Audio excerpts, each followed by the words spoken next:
everybody's just getting taught the same way. And so, but like I said, even if all of you guys come back, as long as I'm required to wear a mask, I'm going to be teaching online because it's so hard for me to teach and talk all day with that mask, and it's hard for you to understand me.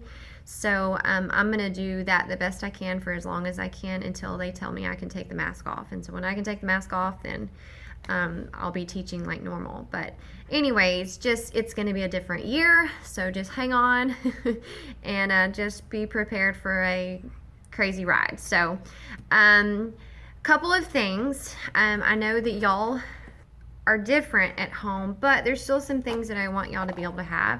If you were with me last year, you know that we have the composition books. And so if you have a composition book, I'm not like super picky about the colors, but I'm expecting everybody to be able to come back to class one day. And so I would like for everybody to be able to come back into the classroom and have the same system. So if you are in my homeroom, we go with orange composition books. And so, and they're just the simple 100 sheets composition books. A lot of times you can get these for like 50 cents at Walmart. So if you can get one, go ahead and get one. But if you're in my homeroom, everything's orange. And then if you are in D. McCullough's, which is the other Miss McCullough, hers is purple. So you can find a purple one. If you're in Miss Puska's homeroom, go with green. And if you are in Miss Conwell's homeroom, go with blue. But again, as long as you can just get one of these, that's really all that matters. But I like to color code everything. So if you can get one, go ahead and try to get one of these. They're really cheap at Walmart. They're not expensive. I'm not asking a lot for you. I already sent a folder home with y'all, and the folder's probably not the right color. But that folder has some login information for you. And it's got papers, the same kind of papers I'm going to give my kids here in the classroom to show their work. So I know with math and submitting answers online, it's really easy to think, oh, I don't need to show my work. You do. And so we're going to still get in the same habit of doing our work. There's the bell. Time for class.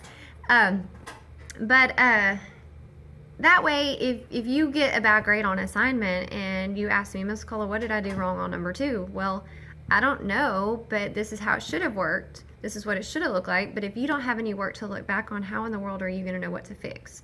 So a lot of math, it comes through, trial and error. You do it wrong, we figure out how to do it right, and we fix it. But if you don't show your work the first time, then it's obviously going to be a lot harder to fix and figure out what you're doing wrong. So that folder was for you to show your work, and I will kind of go through that as we actually get into class. But you'll have a folder. You'll need a composition book. In the classroom, I always try to have glue, scissors, matte pencils, markers, all those fun stuff. But this year, I'm only going to have glue and scissors for the kids in the class because we have to be very careful about what everybody's touching, coming in and out. And so they have a little Ziploc bag at their desk, and all it has is a glue stick and a pair of scissors. And so they're responsible just like you are for pencils. But as we work through this notebook, if you want to make it colorful and add to it and all that good stuff, go for it. If you want to use matte pencils, markers, that's great. You'll just need to get those on your own, as the kids will in my classroom as well. So, but we are going to keep working in these. The advantage to this year, as crazy as everything is, and as crazy as everything is going to be as far as changing and going Google Classroom and everything, the good thing about it is yes, you're going to have this notebook where you're going to study, but if you don't remember how I taught something, or if you don't remember how I explained something, you can literally go back and pull up my teaching lesson. There's so many times that you're taught something and you leave the classroom and you're like, oh my gosh, what did they say? I don't remember what that means. You can literally go back and push play and watch it again. And so that's the biggest way you're going to study, and that's the biggest way that you're going to learn, is by going back and just watching it again, and it's no big deal. And then you're also going to have this. If you were with me in 5th grade last year, I have your 5th grade notebooks that I'm planning on passing out in 6th grade, and I will give it to you when you do return to school.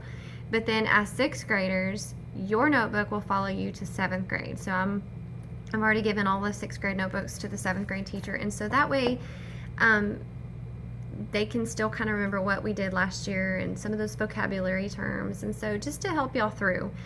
So we're not doing away with the notebooks, but if you were with me last year, they may not be quite as elaborate and as creative as we were last year, just because you're going to have so many videos that you can go back and you can look on. But they're definitely going to be useful, and we are going to use them.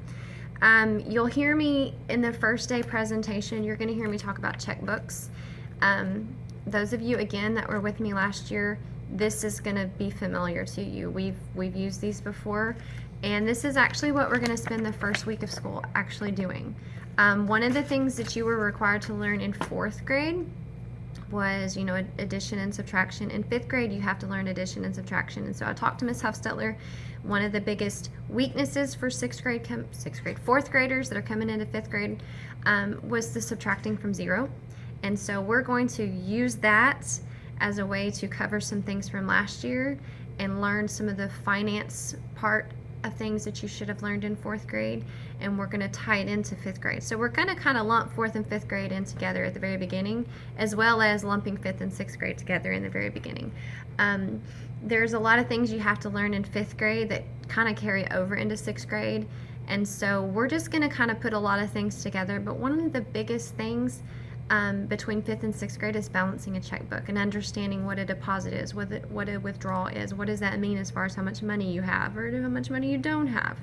So the checkbooks, they're a reward system for me, and I will explain these as I go. I'm not going to get into all the details right now, but this is going to be for you to use for extra credit and to earn extra points, but it's also learning how to balance records and learning what checks really do, and then debit cards and credit cards, all the fun stuff that you're going to learn that you actually have to use out in the real world. The biggest question I get from kids every year is, when am I ever going to use this? You use checkbooks. I'm a grown woman and I use a checkbook all the time. So it's very important to understand the purpose of it and how to use it. And it's going to be questions on that STAR test that you get every year. So you're already going to be ahead of the game. So I know that there's probably going to be a lot more information coming out. I just wanted to take a chance to introduce myself. There's going to be another video that I'm going to have coming out for the actual first day that I'm going to show the kids in the class as far as procedures, what to do, what to expect. But I wanted to take a minute just to kind of talk to you guys, the ones that are just going to be at home, because it's going to be different for y'all. It's going to be different for everybody. It's going to be especially different for you because you're not going to be interacting with me every day. So just a little intro. Make sure you get a composition book if you can. That way when you do return to class, you have that with you. But everybody in the class is still going to have access to Google Classroom. Everybody's going to be working through Google Classroom just like you guys.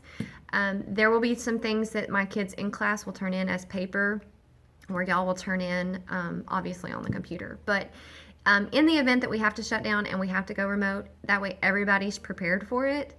But at the same time, when you come back to school, it's still going to be the same system. So if you don't remember something, you still get to go back and look at those videos, just like the kids here in my class do. So the only thing that really changes from when you come back to school, or if somebody was in school and goes to home, is just the interaction with me. But I'm trying to keep everything as fair and as even as I possibly can. So, but again, I'm going to just bear with me. Please just bear with me and make sure that we can be patient, because I can't make any promises. I'm going to do the best I can. I promise I'm going to do the best I can. I'm looking forward to this year. I'm excited to have all the kiddos back in the class. I understand that y'all aren't coming back immediately, but eventually one day I'm hoping you're coming back and we can have fun together and enjoy our time. So I'm a math teacher, but I love coming to class and goofing off with kids and playing and having a personal relationship with you guys. So that's what I miss more than anything. That's what a lot of us teachers miss, is just that interaction with you guys. So we definitely miss you, but we're still here. You have questions, contact us, and again, just be patient with all of us, because just when we think we've got everything figured out, we get thrown for a loop. So I think I've covered everything I probably need to. There's going to be a lot more information to come, so I'll give it to you in little bits and pieces. So again, let me know if you have questions, and I look forward to working with you guys. And just stay tuned and be logging into Google Classroom every day, okay? I'll talk to y'all later. Bye.